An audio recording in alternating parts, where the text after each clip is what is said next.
All right, let's dive right in. Today, we are cracking open the most fundamental instruction manual in the entire universe.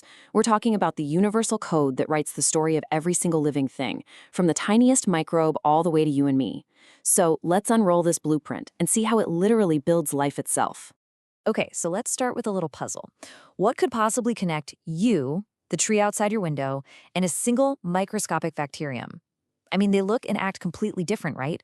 But deep down, inside their cells, they all share this one profound secret.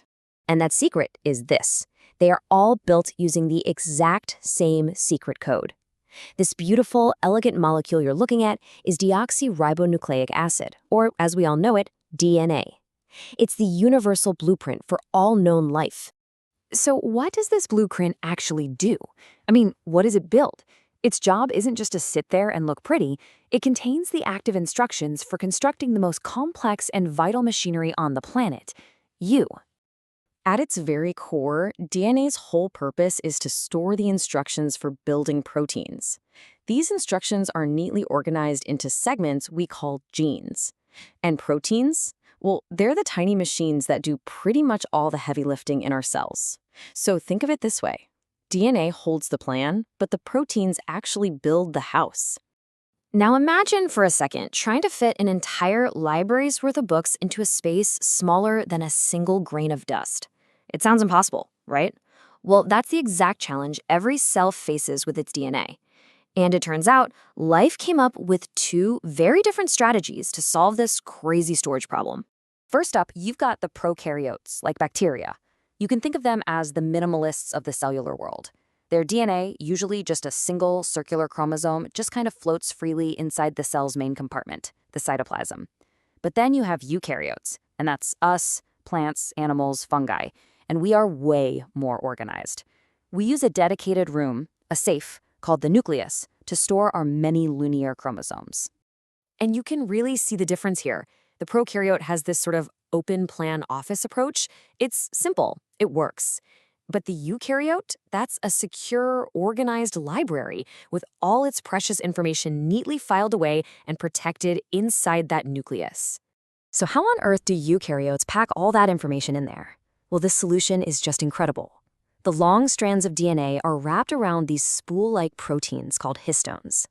This system of coiling and supercoiling lets meters of DNA get condensed into a space that is absolutely microscopic. It is nature's ultimate data compression. Okay, so we've seen how the blueprint is stored. Now, let's zoom way in. Let's look at the structure of the blueprint itself. What are the actual letters and words that make up this language of life? The most basic unit, the fundamental letter in the DNA alphabet, is called a nucleotide. The best way to think of them is as individual Lego bricks.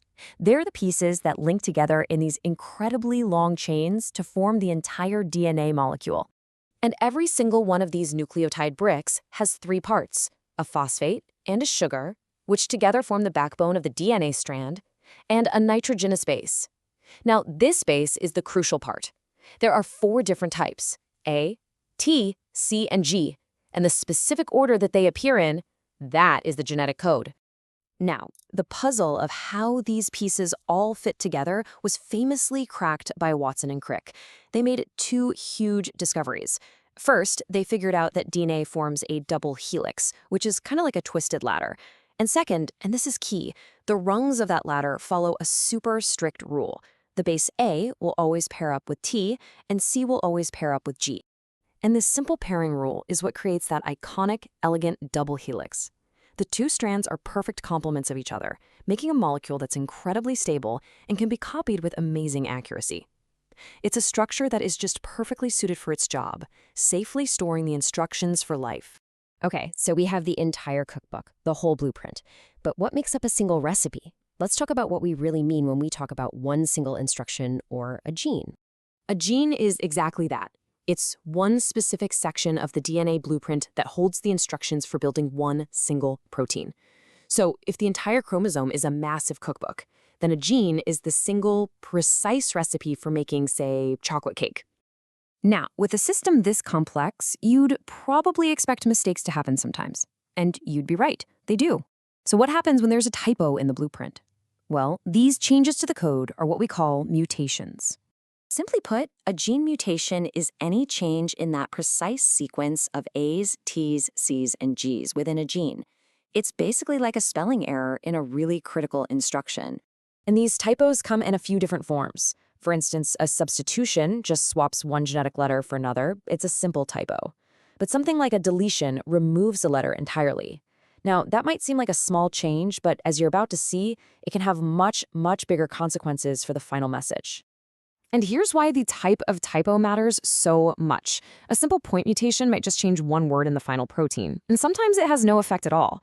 But a frame shift mutation, which is caused by adding or deleting a base, shifts the entire reading frame. It's like taking a sentence and removing a letter, which then messes up every single three-letter word that comes after it. It almost always results in a completely garbled message and a useless protein. You know, this all sounds pretty negative, doesn't it? A typo in the blueprint? That just sounds like it would only ever lead to problems. But is that really the whole story? Are mutations always bad? No, not at all. Actually, far from it. Mutations are the raw material for evolution. They are the source of all the incredible genetic diversity we see in the world. A mutation is only bad if it hurts an organism's ability to survive and reproduce in its environment. And sometimes a typo can actually be a powerful, beneficial upgrade. Just look at these rock pocket mice. A mutation that causes dark fur is basically a death sentence on light-colored sand where predators can spot them easily. But on dark volcanic rock, that very same mutation becomes a life-saving camouflage. It just goes to show you, the value of any mutation depends entirely on the context, on the environment. And all of this brings us to a final, fascinating question. We've journeyed from the cell's library all the way down to the individual letters of the genetic code, and we've seen how tiny little changes can have huge effects. So, if we can understand this blueprint so well, if we can read it, can we become the editors? Can we rewrite it? The answer to that question is already changing our world as we speak.